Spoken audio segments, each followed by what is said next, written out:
साथियों, स्वागत है आप सभी का। आज हम घातांक तथा करणी का दूसरा पार्ट लेकर आए हैं।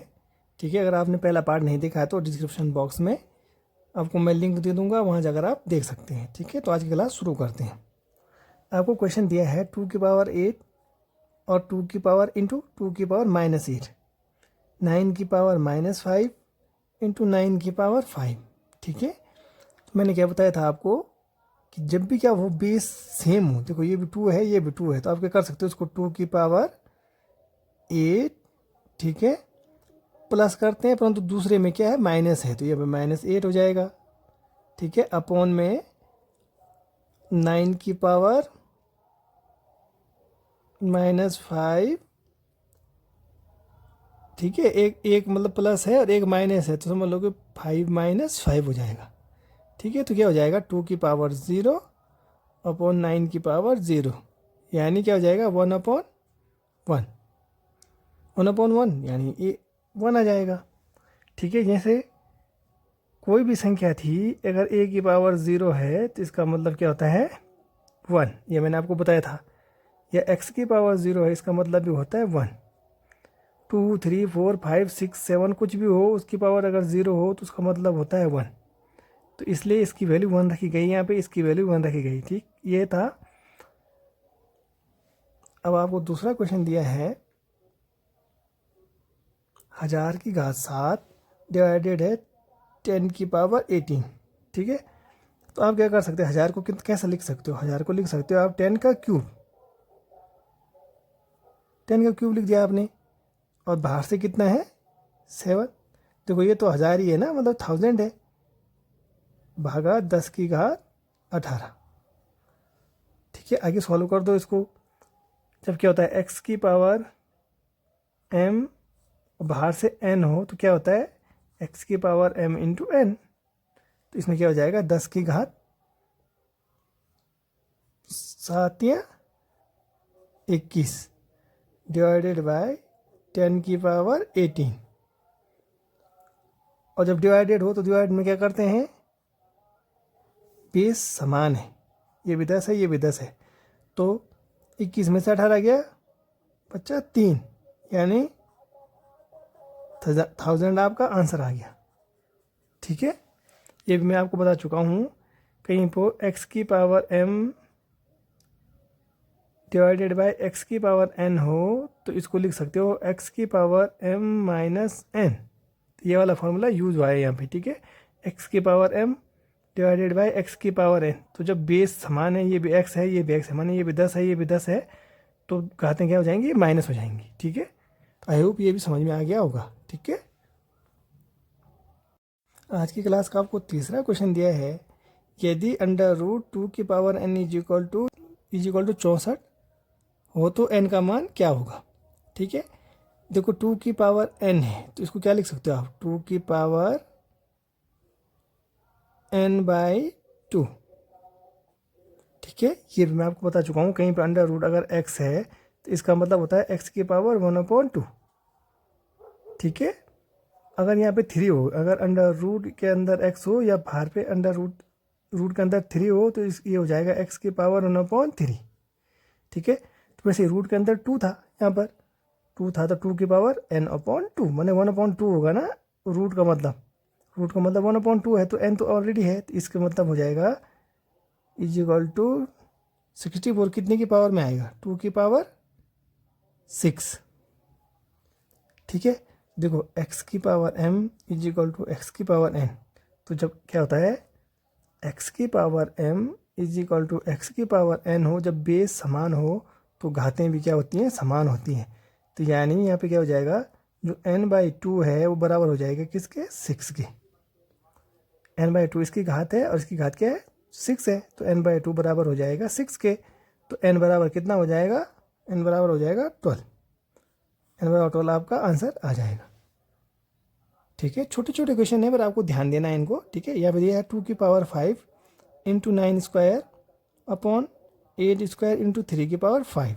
ठीक है, तो इसको कैसे करेंगे आप, देखो 2 की पावर 5 को तो आप तोड़ नहीं सकते, परंतु 3 को, इसमें 9 को आप 3 के स्क्वायर में तोड़ सकते हो। तो 3 के स्क्वायर में तोड़ा आपने 9 को, और बाहर से एक 2 ऑलरेडी है, अपॉन में 2 का क्यूब हो जाएगा, बाहर से ऑलरेडी 2 है, 2 का क्यूब मतलब 8, ये हो जाएगा 3 की पावर 5। आगे इसको सॉल्व करो आप, तो क्या हो जाएगा 2 की पावर 5 इंटू 3 की पावर 4 अपॉन 2 की पावर 6 इंटू 3 की पावर 5। तो अब आगे इसको सॉल्व करेंगे आप, तो देखो यहाँ पे 2 की पावर 6 है, यहाँ पे 2 की पावर 5 है, ठीक है। बेस क्या है, समान है, तो क्या बचेगा यहाँ पे 2 की पावर 5 से 2 की पावर 5 कट जाएगा, तो क्या बचेगा 1/2 बचेगा, ठीक। 3 के पावर 4 से 3 के पावर 4 कट जाएगा, तो एक यहाँ पे बचेगा 3, तो यानी कि आंसर क्या है 1/6, ठीक है। आज की क्लास का आपको 5वां क्वेश्चन दिया है 5 की पावर 7 इंटू 5 की पावर 4 डिवाइडेड बाई 5 की पावर 8। तो इसको क्या करेंगे, देखो इनटू में है और बेस क्या है, समान है, तो आप क्या करेंगे 5 की पावर इन दोनों घातों को जोड़ देंगे, तो 7 4 11 डिवाइडेड बाय 5 की पावर 8। अगर आपको रूल एक बार याद होंगे तो इस क्वेश्चन को आप यहीं पे कर देते, बिना पेन उठाने की जरूरत ही नहीं थी आपको, ठीक है। तो देखो ये क्या हो जाएगा 5 की पावर 3 यानी 125 आपका आंसर आ जाएगा, ठीक है। तो आई होप ये भी समझ में आ गया होगा, ठीक है। आज की क्लास का 6वां क्वेश्चन दिया गया है आपको, इफ़ 5 की power 5x plus 5 is equal to 1 then x की वैल्यू आपको ज्ञात करनी है, ठीक है। बहुत ही इंपॉर्टेंट क्वेश्चन है, एसएससी में पूछा गया है और बहुत सारे एग्जाम में क्वेश्चन बनता है। देखो दिया है 5 की power 5x plus 5 is equal to 1, अब आपको x की वैल्यू फाइंड करनी है। तो यहाँ पे बच्चे बहुत समझ में नहीं आता उनको कि क्या करें, वो क्या करेंगे 1 की पावर 1 कर देंगे, उसके बाद इसको सॉल्व करने की कोशिश करेंगे, परंतु कैसे सॉल्व करेंगे। आपको थोड़ा सा अगर रूल याद हो तो हमने क्या किया था, अगर a की पावर 0 होगी तो उसका मतलब होता है 1, अगर 2 की पावर 0 होगी तो उसका मतलब 1, अगर 3 की पावर 0 होगी तो उसका मतलब होता है कि 1। किसी भी संख्या की पावर अगर 0 हो तो उसका मतलब वैल्यू 1 होती है, ठीक। इधर हमारे पास 5 है, अगर हम इसको 5 की पावर 0 कर दें तो देखो 5 की power 5x plus 5 is equal to, इसको हम 5 की पावर 0 लिख सकते हैं, जरूर लिख सकते हैं। 5 की पावर 0 मतलब भी 1 होता है, ठीक है। अब देखो बेस समान हो गया, 5 और ये 5, तो जो पावर होंगी वो भी क्या होंगी, बराबर होंगी। 5x plus 5 is equal to 0, ठीक है। तो आप यहाँ से वैल्यू निकाल दो, 5x इज इक्वल टू -5, ये 5 इधर चला जाएगा तो माइनस में चला जाएगा, तो x की वैल्यू हो जाएगी -5/5, -5/5 यानी -1, तो -1 आपका आंसर आ जाएगा, ठीक है। तो आई होप ये भी आपको समझ में आ गया होगा, ठीक है। आज की क्लास का आपको 7वां क्वेश्चन दिया है, ठीक है, इसको आपको सॉल्व करना है, ठीक। तो 243 की पावर n/5, ठीक है। तो ऐसी संख्या आपको ढूंढनी है कि जिसकी पावर में 5 आता हो, जिसकी पावर को 5 करेंगे तो वो 243 होता हो, ठीक है, क्योंकि यहाँ पे पावर 5 में है, n/5 है, तो अगर किसी संख्या की पावर 5 होगी तो 5 से 5 कट जाएगा। तो ये किसकी पावर 5 होती है, ये होती है 3 की पावर 5। 3 की पावर 5 मतलब होगा 243, ठीक है। 3 की पावर 5 इंटू n/5 इंटू में 3 की पावर 2n प्लस 1, ठीक है, अपॉन में क्या है, इसको लिख सकते हो आप 3 की पावर 2n, 3 स्क्वायर मतलब 3 3 9, 9 की घात n, ठीक है, इंटू 3 की पावर n-1। तो देखो इसने 5 से 5 कट गया, तो ये ऊपर क्या बचा 3 की पावर n इंटू 3 की पावर 2n प्लस 1, ऊपर ये बचा है, नीचे बचा है 3 की पावर 2n इंटू 3 की पावर n-1, ठीक। यहाँ पे ध्यान दीजिएगा आप, अब क्या होगा, देखो बेस क्या है, समान है, ये भी 3 है ये भी 3 है, तो क्या हो जाएगा 3 की पावर 2n और प्लस n, तो 3n प्लस 1 अपॉन में हो जाएगा 3 की पावर 2, ये भी 3 है, देखो बेस ये भी 3 है तो ये भी जुड़ जाएगा। तो क्या हो जाएगा 3 की पावर 2n प्लस n, क्या हो जाएगा, क्योंकि मल्टीप्लाई में है तो समझ लो इसको, ये कैसे हो जाएगा, ये हो जाएगा 2n प्लस n माइनस 1। आपने इनको जोड़ दिया ना, 2n प्लस n माइनस 1। अब कैसे सॉल्व करेंगे, देखो ये भी बेस में 3, ऊपर ये भी 3, ठीक है। तो जब ये क्या कर देते हैं x की पावर m अपॉन x की पावर n हो, तो इसको क्या कर देंगे x की पावर m माइनस n, ठीक है। तो अब ये देखो इसमें से माइनस कर देंगे आप, तो ये क्या हो जाएगा 3 की पावर 3n प्लस 1, ठीक है, माइनस इस वाली पावर में से ये वाली पावर माइनस हो जाएगी, तो minus 2n minus n plus 1।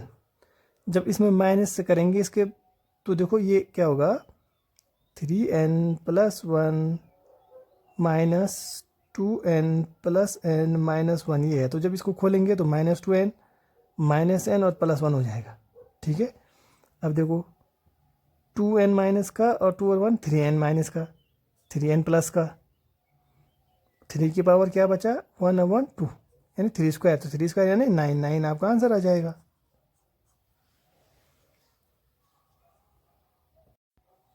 आज की क्लास का आपको 8वां क्वेश्चन दिया है, 3 की power x minus y is equal to 27 तथा 3 की power x plus y is equal to 243। तो आपको x की वैल्यू ज्ञात करनी है, ठीक है। तो क्या दिया है 3 की power x minus y is equal to 27 दिया है, तो 27 को क्या लिख सकते हो आप 3 की पावर 3, 3 की पावर 3 27 हो गया। देखो बेस समान है तो x minus y is equal to 3, equation first आ गई, ठीक है। जो पावर है उसको आपने बराबर कर दिया, पावर बराबर क्योंकि बेस समान है। दूसरा बार क्या दिया है 3 की power x plus y is equal to 243 दिया है, तो 243 3 की पावर कितनी होती है 5। ये आपको 3 की पावर में ही तोड़ना पड़ेगा क्योंकि इधर 3 है, ठीक है। तो देखो बेस समान हो गया 3 3, तो x plus y is equal to हो गया 5। जब बेस समान है तो पावर भी समान हो जाएगी, ये इक्वेशन सेकंड हो गई। अब इक्वेशन फर्स्ट और इक्वेशन सेकंड को आप सॉल्व कर दो, यानी x minus y is equal to 3 equation first है और x plus y is equal to 5 equation second है। आप इनको जोड़ दो, तो जोड़ने पर क्या होगा ये दोनों घट जाएंगे, एक प्लस का है एक माइनस का है, तो ये वो x 2x is equal to 8 हो गया। तो x इज इक्वल टू 2 4 जा 8, x की वैल्यू 4 आ गई, 4 ये आपका आंसर आ गया, ठीक है। आज की क्लास का आपको 9वां क्वेश्चन दिया है, यदि 2 की power x is equal to 4 की power y is equal to 8 की पावर z तथा 1/2x plus 1/4y plus 1/6z is equal to 24/7 हो, तो आपको z की वैल्यू ज्ञात करनी है, ठीक है। दिया क्या है 2 की power x is equal to 4 की पावर y, तो इसको भी आप तो 2 में तोड़ दो तो 2 की पावर 2y हो जाएगा ये। 8 की पावर z को तोड़ दो फिर 2 की पावर 3z, देखो 2 दूनी 4 दूनी 8, 8 की पावर z है, 2 दूनी 4 की पावर y है, 2 की पावर x ये ऑलरेडी दिया हुआ है, ठीक है। अब देखो बेस समान है ना, जब बेस समान है तो यानी पावर भी क्या होंगी आपस में बराबर हो जाएंगी। तो x is equal to 2y is equal to 3z, ठीक है। यानी इसको अगर आप सेपरेट सेपरेट लिखोगे तो x की वैल्यू क्या है, हमको क्वेश्चन किस में चाहिए z का मान ज्ञात करना है, z में हमको वैल्यू चाहिए, तो x बराबर क्या है 3z है। यहाँ से y बराबर क्या निकालेंगे, y इज इक्वल टू निकालेंगे, तो y इज इक्वल टू है 3z/2, ठीक है। तो x और y की वैल्यू आपको पता चल गई, आपको z में चाहिए वैल्यू तो इसलिए आपने z में निकाली है। देखो यहाँ से 2y is equal to 3z है ना, तो y इज इक्वल टू हो जाएगा 3z/2, यही तो है। अब देखो इस वैल्यू को आप पुट कर दो इसमें, 1/2 x मतलब क्या है 3z प्लस 1/4y है ना, 4y 1/4y है, तो y का मान क्या है 3z/2, तो 3z/2 हो गया प्लस 1/6 जेड, तो 6z को 6z लिख देंगे इज इक्वल टू 24/7 आपको दिया हुआ है। ठीक है, आगे आप इसको सॉल्व करेंगे तो ये हो जाएगा 1/6z प्लस 2×4, 3×6 माने 1/6z plus 1/6z is equal to हो जाएगा 24/7। ठीक है, अब क्या हो जाएगा, 6z अगर आपने कॉमन लिया इधर, 6z कॉमन लिया तो ऊपर हो जाएगा 3, 6z 1 जब 6z, एक एकम एक, तो एक धन एक धन एक, तो 3/6z इज इक्वल टू 24/7। ठीक है, अब z की वैल्यू निकाल दो आप यहाँ से, तो z इज इक्वल टू हो जाएगा, z इज इक्वल टू हो जाएगा यहाँ से, जब 6z इज इक्वल टू ये है ना 3/6z, 3/6z is equal to 24/7 है, तो आप z की वैल्यू निकाल देंगे। तो z की वैल्यू निकालोगे आप यहाँ से, क्या हो जाएगा, 7 या 21 ऊपर हो जाएगा, 7 या 21 ऊपर, नीचे हो जाएगा 24/6। ठीक है, ये 24 इस 6 के साथ मल्टीप्लाई, देखो यहाँ पे अगर आप क्रॉस मल्टीप्लाई करोगे तो 6z into 24 is equal to 7 या 21। ठीक है, अब यहाँ से z की वैल्यू निकाल दो, तो z की इज इक्वल टू 21/6 माइनस 24, ये तो हमने डायरेक्ट कर दिया था यहाँ पे। अब काट दो इसको, किससे कटेगा, 3 से कट जाएगा, 3 दूनी 6, 3 सत्ते 21, तो अब नहीं कटेगा, तो बचा क्या, 7/24 दूना 48, यानी 7/48 आपका आंसर आ गया। ठीक है, तो आई होप ये भी आपको क्लियर हो गया होगा। ठीक है, आज की क्लास का 10वां क्वेश्चन आपको दिया है 2^21 प्लस 2^21 इंटू में है 3^21 plus 3^21 plus 3^21 is equal to 6x। तो x की वैल्यू ज्ञात करनी है आपको, बहुत ही इंपॉर्टेंट क्वेश्चन है, पूछा गया क्वेश्चन है एग्जाम में। ठीक है, आपको ये ध्यान देना है, जब जैसे अगर आपके पास कोई संख्या है 4, ठीक है, अगर मैं इसमें 4 से मल्टीप्लाई कर दूं, चलो इसको मैं जोड़ देता हूं दोबारा, मल्टीप्लाई नहीं, 4 में मैं 4 जोड़ूं तो 8 आया। आपको ये समझ, अगर 3 है, 3 में मैंने 3 जोड़ा तो ये कितना आया, 6 आया, यानी 3 के साथ 2 का मल्टीप्लाई हुआ है तब 6 आया है, 4 के साथ 2 का मल्टीप्लाई हुआ है तब 8 आया है। ठीक है, तो देखो 2^21 प्लस 2^21, तो ये क्या हो जाएगा, यानी 2^21 दुगना हो गया है। समझ में आ रहा है मैंने क्या बताया आपको, देखो 4 में अगर किसी संख्या को आप दुगना करते हैं, किसी संख्या को आप जोड़ते हैं, उसमें उतना ही जोड़ते हैं, जैसे आपने 4 में 4 जोड़ा तो ये 8 आया है ना, तो इसका मतलब क्या हुआ, अगर आपने 4 को दुगना किया है, 4 को आपने दुगना किया है तभी तो 8 आया है, दुगना माने 2 बार, तो वैसे 2^21 धन 2^21, तो दोनों जुड़ जाएंगे तो दुगना होगा ना, ये 2 बार दुगना होगा, तो 2 × 2^21, वैसे ही ये 3 गुना हो जाएगा। ठीक है, 3 बार जोड़ दिया है उसी संख्या को, तो ये 3 गुना हो जाएगा, यानी 3 × 3^21। समझ में आ रहा है, ये जैसे मैं बता दूँ आपको, देखो 3 धन 3 धन 3, 3 3 6 3 9 हुआ ना, यानी जो संख्या पहले 3 थी वो 3 गुनी हुई है, तभी तो 9 आया। अगर 4 धन 4 धन 4 है, तो ये 4 दूनी 8, 4 3 12 हुआ है ना, 4 3 12 हुआ जोड़ के, यानी अगर इन दोनों को आप हटा देते हो तो यानी तिगुना हुआ है, 4 3 12 तिगुना हुआ है जोड़ने के बाद, तो वही है इसमें, ये तिगुना हो जाएगा, तिगुना हुआ है ये, तो 3 से मल्टीप्लाई, ये दुगुना हुआ है क्योंकि 2 बार जुड़ा है तो दुगुना हुआ है, तो 2 बार मल्टीप्लाई इज इक्वल टू क्या हो गया, 6x। ये क्या हो जाएगा, देखो बेस समान है, 2 2 तो 2^21 22 सॉरी 21 ये है और 2^1 इसमें होगी, तो 2^22 इंटू में क्या है 3^21 ये है और 1 ये है, तो ये भी 3^22 इज इक्वल टू 6x। ठीक है, जब क्या हो, पावर समान हो तो आप इन दोनों को मल्टीप्लाई कर सकते हो, तो 3 दूना 6^22 इज इक्वल टू 6 की पावर x। यहाँ पे ध्यान देना, आप बोलोगे कि सर आपने तो बताया था कि जब बेस अलग अलग हो तो मल्टीप्लाई नहीं कर सकते, परंतु यहाँ पे क्या है कि पावर समान है तो पावर का आप कॉमन ले लेंगे। पावर दोनों में कॉमन है, पावर आप बाहर से कॉमन ले लोगे। इसको ऐसा कर सकते हो आप 2 इंटू 3 की पावर 22। इसका मतलब क्या है, 2 की पावर भी 22 है और 3 की पावर भी 22 है, तो यही तो है मल्टीप्लाई। तो ये हो जाएगा 6 की पावर 22, 3 दूना 6, 3 दूना 6 की पावर 22। तो x इज इक्वल टू 22 आपका आंसर आ गया। ठीक है, बहुत ही इजी क्वेश्चन है, इसको आप देख के ही यहाँ पे कर सकते हो अगर आपको कॉन्सेप्ट क्लियर है तो। ठीक है, तो आई होप आज की क्लास आपको पसंद आई होगी। क्लास पसंद आई तो चैनल को लाइक करें, शेयर करें, सब्सक्राइब करें। धन्यवाद।